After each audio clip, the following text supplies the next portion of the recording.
चालू. सर्वांना जय श्रीराम.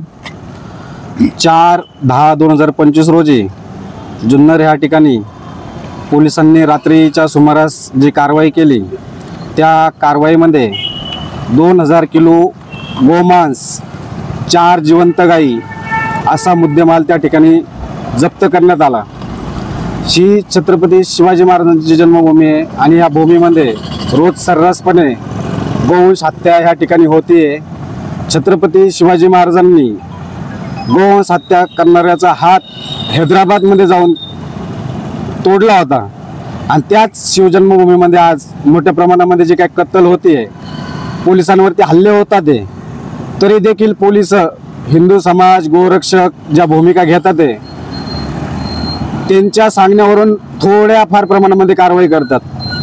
पण जे काही गोवंश रोज ज्या प्रमाणामध्ये कापला जातोय त्याकडे पोलिसांचं काही लक्ष नाही आहे.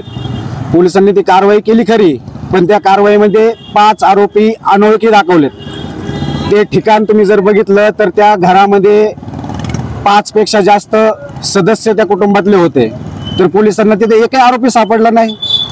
विचार करण्यासारखे. पोलीस ह्या कारवाईमध्ये ह्या कसायांना आणि हिंदू समाजाला किंवा मुस्लिम समाजाला खुश करण्यासाठी जाणून बुजून सगळं माहीत असताना याकडे दुर्लक्ष करतंय का?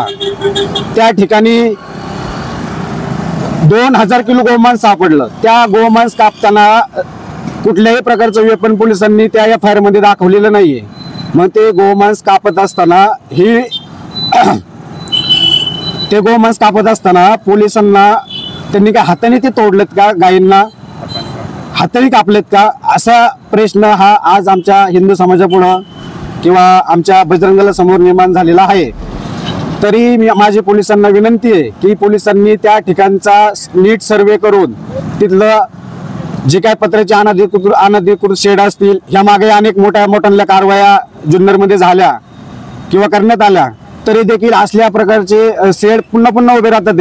याला नक्की पाठबळ कोणाचं आहे? पोलिसांचं आहे का नगर पंचायतचं आहे?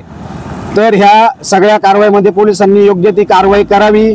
अन्यथा ह्या कारवाईमध्ये पोलिसांनी दुर्लक्ष केलं तर विश्व हिंदू परिषद, बजरंग दल हे जुन्नरमध्ये पूर्ण जिल्ह्याभरातले बजरंगी ह्या ठिकाणी आणून मोठ्या प्रकारचं आंदोलन, तीव्र प्रकारचं आंदोलन ह्या ठिकाणी केलं जाईल, याची नोंद पोलिसांनी घ्यावी.